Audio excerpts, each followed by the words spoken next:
Il y a, il y a deux titans sur le court, deux Hercules. Ce sont les travaux forcés.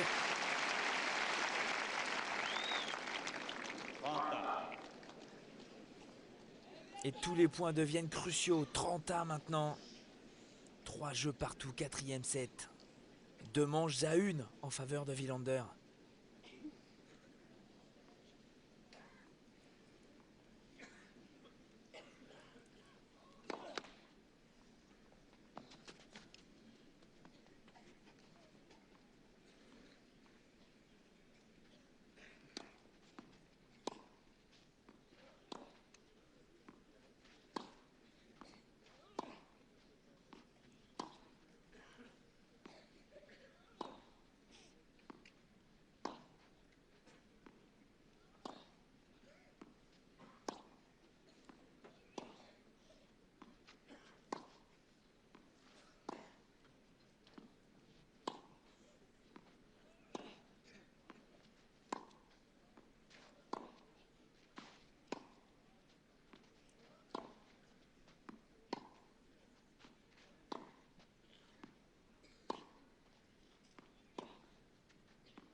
Balle de 4 jeux à 3.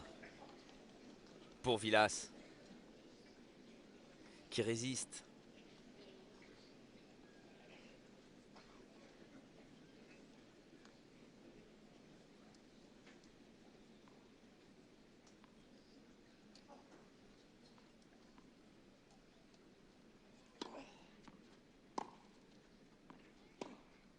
Oh, il ne peut pratiquement plus pousser sur ses jambes, Vilas.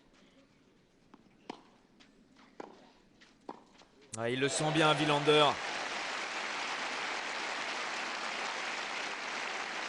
Et il serre le point, le jeune Suédois.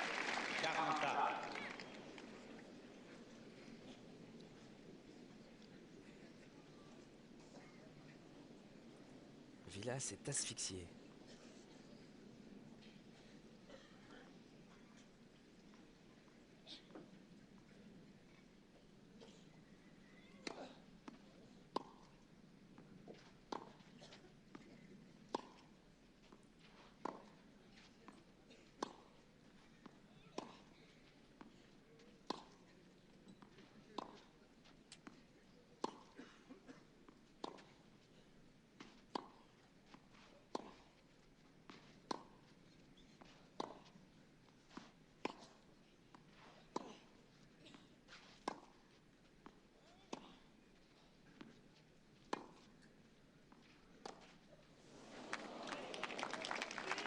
Balle de break pour Mats Wilander.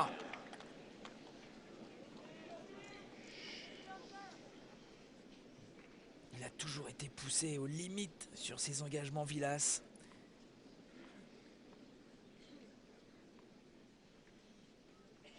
Depuis ses 3 derniers jeux de service, il s'est fait breaker alors qu'il menait 2-0.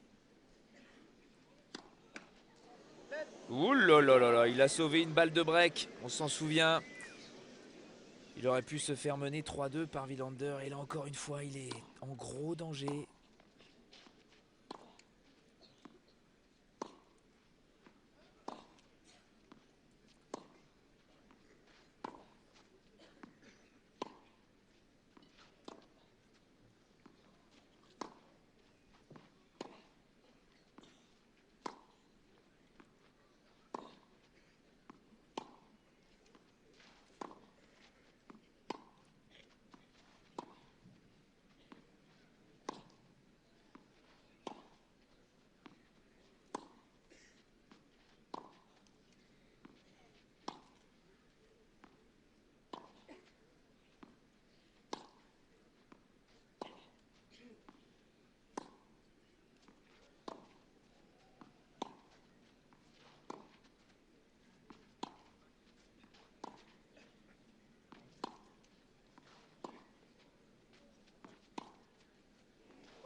Il s'en sort à nouveau.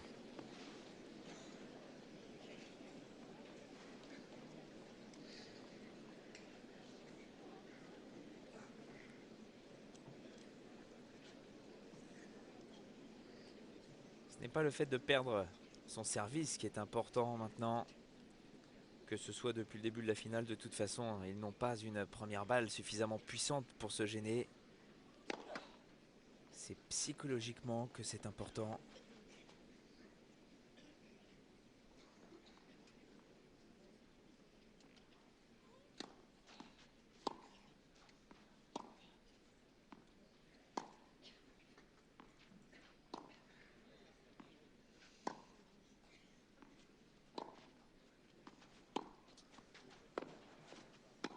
Oh, qu'est-ce qu'il le fait bien, ce petit coup droit décroisé. Prise de balle au sommet du rebond en avançant.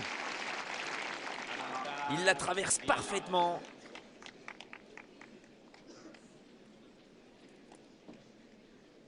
Deuxième balle de break pour Wilander.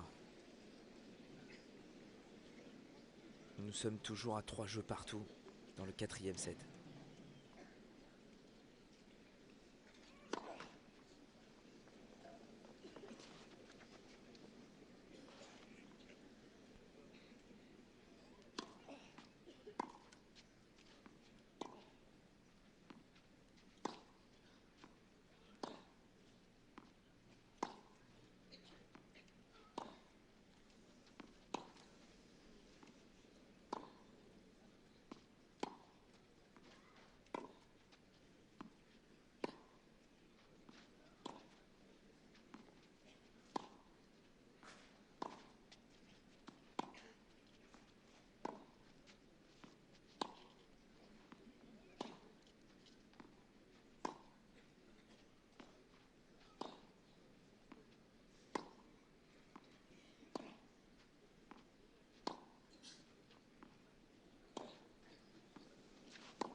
Ah oui, c'est superbement bien fait de la part de Wilander. Petite volée amortie, une nouvelle fois, c'est lui qui a pris tous les risques. Et c'est payant, le break. 4 jeux à 3. Mais on l'a vu sur le dernier point, le bras de Vilas pèse 1 tonne. Il a de plus en plus de mal à continuer. Oh, on est quand même scié par la prestation de Mats Wilander. On se souvient de lui, en 1979, il avait 15 ans. On l'avait vu jouer au Touquet, Mats Wilander. Il avait, avec l'équipe de Suède, gagné le championnat d'Europe cadet par équipe. Ils avaient battu la France en finale d'ailleurs. Mais Wilander n'était même pas le numéro 1 de son équipe. Il était numéro 2. Et quelques jours plus tard, il devenait champion d'Europe cadet chez lui à Båstad en battant Lecomte en finale. Mais qu'est-ce qu'il est allé vite. En 80, on l'a dit, 5 matchs seulement sur le circuit. En 80, il fait un quart de finale à Stockholm. Au mois de novembre, il perd contre Gene Mayer. Une finale à Bangkok où il perd contre Scanlon. En 82, bien sûr il progresse, mais il ne gagne toujours pas de tournoi. Finaliste à Bruxelles, quart à Madrid, quart à Hambourg, demi-finaliste à Rome où il perd contre Andrés Gomez en 3-7. Et peut-être qu'il va gagner Roland Garros, son premier titre.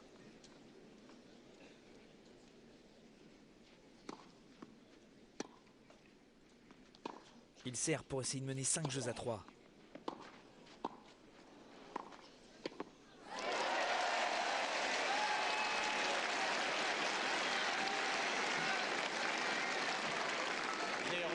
Vilas se doit de réagir. À 30 ans, il n'aura peut-être pas une autre opportunité de remporter Roland Garros. C'est maintenant ou peut-être jamais.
Oh là là.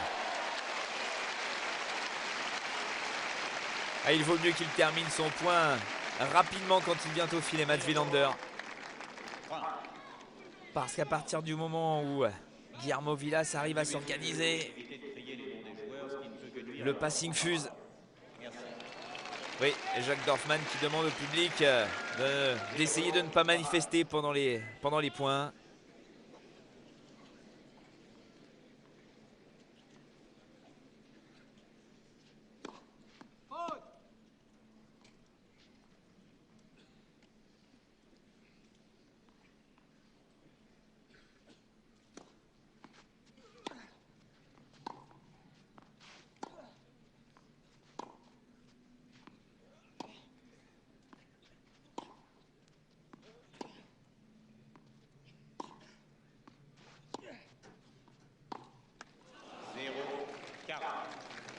C'est pas possible.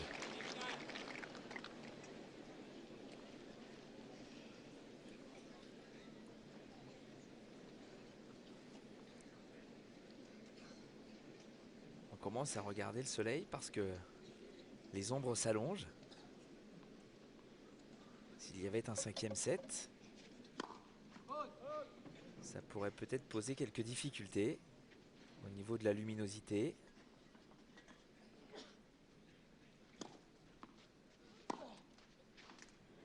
Oh là là.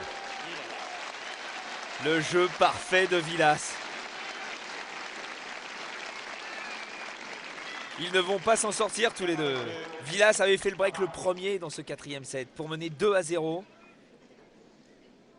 Et puis Wilander était revenu, 2 jeux partout. Le Suédois qui fait la différence pour mener 4-3 avec son service à suivre. Il aurait pu mener 5-3. Mais non. 4 jeux partout.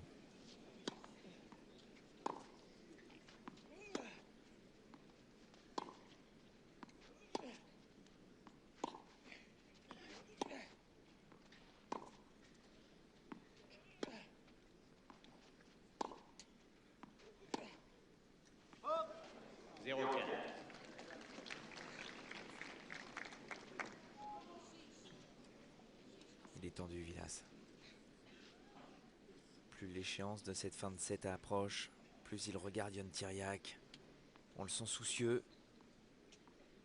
Il peut perdre.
Ah, il a essayé d'avancer, Wilander.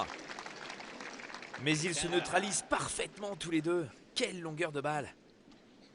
Vilas aussi aimerait bien avancer. Il ne peut pas. Les balles sont énormément liftées. Un rebond très haut. Et il y a la fatigue.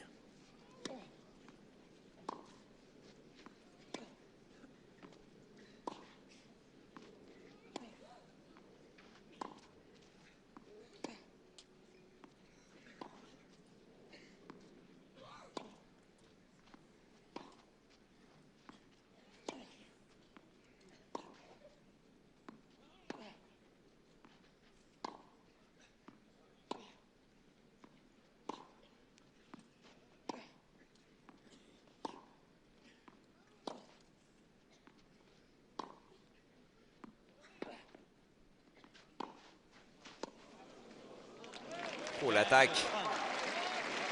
Apparemment, la balle a touché la ligne. Mais alors, c'est vraiment limite. C'est confirmé par Monsieur Dorfman.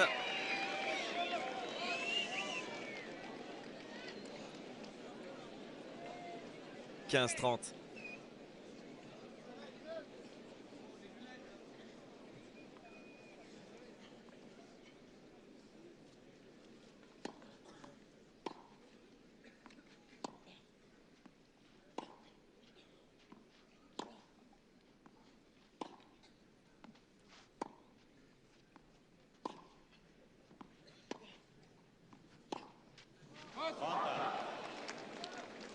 Ah, il n'a pas froid aux yeux, Mats Wilander.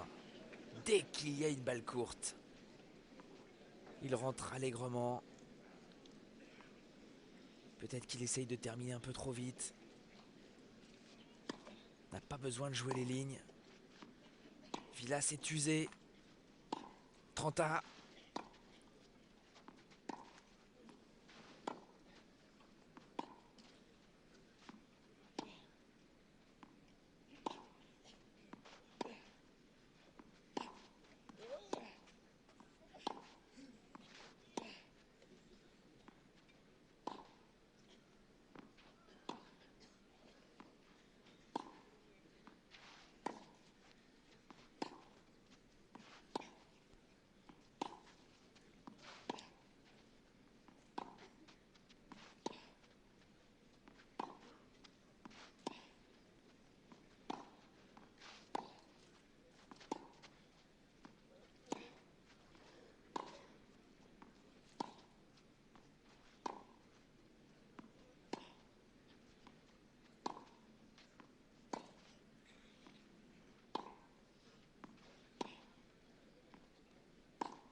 Oh, c'est parfait ça! Comment peut-il être aussi lucide? Ça va faire 4h30 qu'on joue au tennis sur ce court central. 4h30 d'effort. Et il a avancé, la Mats Wilander, sans essayer de jouer les lignes. Simplement pour déborder Vilas, ça suffit. Balle de break. Balle de 5-4.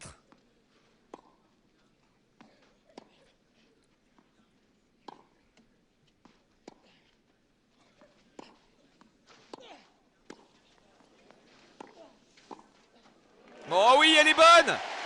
Il n'y arrive plus sur son service, Vilas. Le break, 5-4 pour Wilander. Mats Wilander est à un petit jeu seulement de remporter ces internationaux de France 1982. Ce serait historique. Il serait encore plus précoce que Borg. Et ce serait tout simplement un cauchemar pour Vilas. Sa bête noire ici à la porte d'Auteuil, c'était Borg. Borg arrête, prend sa retraite à 25 ans. Après avoir perdu en finale de Wimbledon et de l'US Open contre McEnroe. Pour une fois qu'il est tranquille, Vilas, il retrouve un autre Suédois qui le fait encore plus souffrir. Wilander sert pour peut-être remporter son premier Roland-Garros à sa première participation.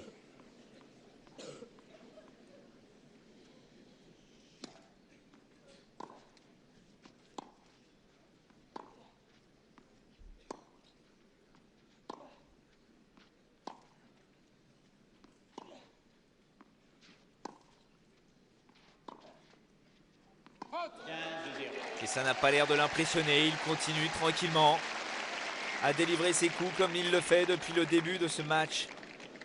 4h40 que cette finale a commencé. C'est un record.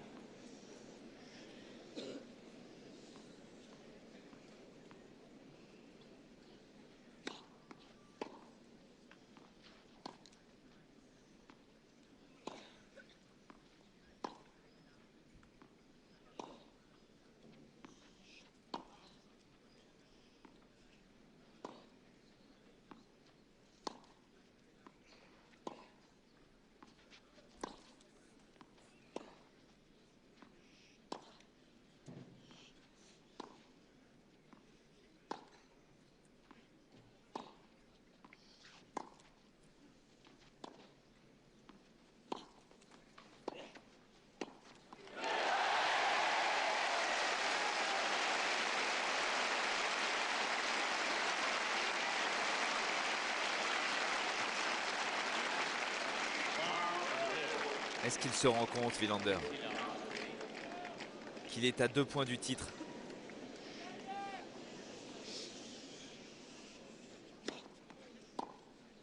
« 40-0 »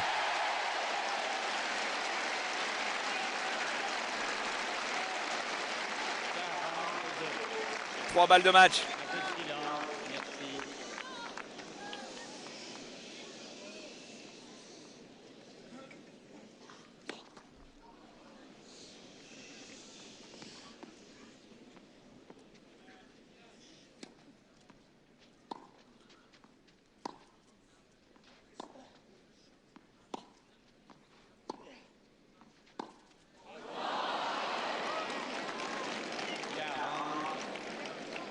Pas de précipitation. Essayez de ne pas penser qu'il y a le titre de Roland-Garros au bout d'un point. 40-15.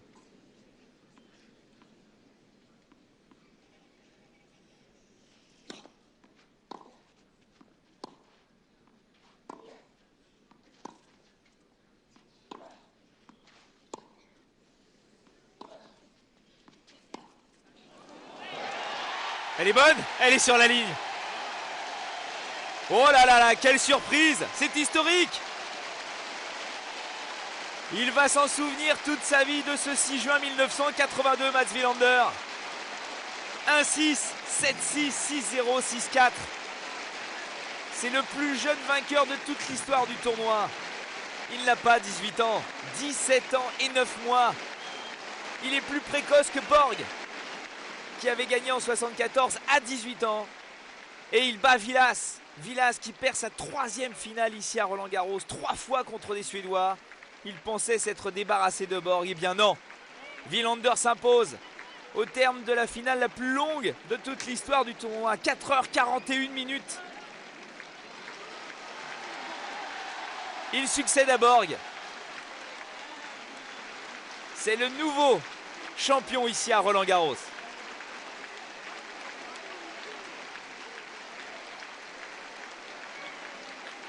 Oh, il va recevoir le trophée. Son premier tournoi à Roland-Garros. Il l'avait gagné chez les juniors l'année dernière. Il le gagne chez les grands cette année. Son premier titre chez les professionnels. Extraordinaire.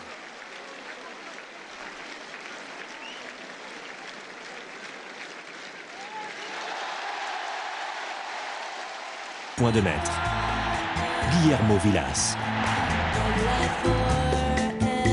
Ayant remporté les Masters, il est le premier Argentin qui puisse prétendre à une victoire en Grand Chelem. Et en 1977, à Roland-Garros, il affronte l'Américain Brian Gottfried en finale. Alors les Masters, quand j'ai gagné, j'ai dit, bon, mais vraiment, pour être un homme de tennis, il faut gagner un Grand Slam. Et c'était Roland.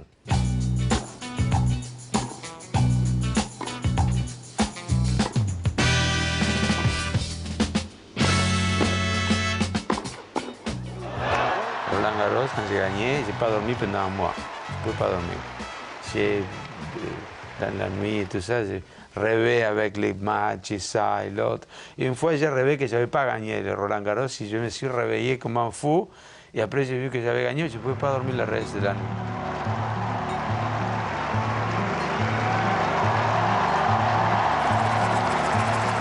Et après, j'ai gagné la même année l'Open US Open, l'Open des États-Unis. Et ça, c'était la clé pour être le meilleur de cette année, parce que j'avais gagné des Grands Slams déjà. C'était ça le grand moment pour moi. Alors, une, c'est le premier pas, et l'autre, le sommet. Non? Alors, les deux sont très forts. Mais vraiment, sans Roland Garros, il n'avait pas de US Open. Il élimine Connors à l'US Open et est finaliste à l'Open d'Australie. Mais la première place mondiale lui échappe encore. J'ai vécu entre des monstres comme Connors et Borg. Moi, j'étais le troisième derrière. J'ai gagné 14 tournois, 2 Grands Slams, finale et l'autre. Les autres, ils avaient gagné une un Master, l'autre avait gagné Wimbledon. Moi, j'avais gagné 7 tournois, 9 Connors et moi, j'avais gagné 14.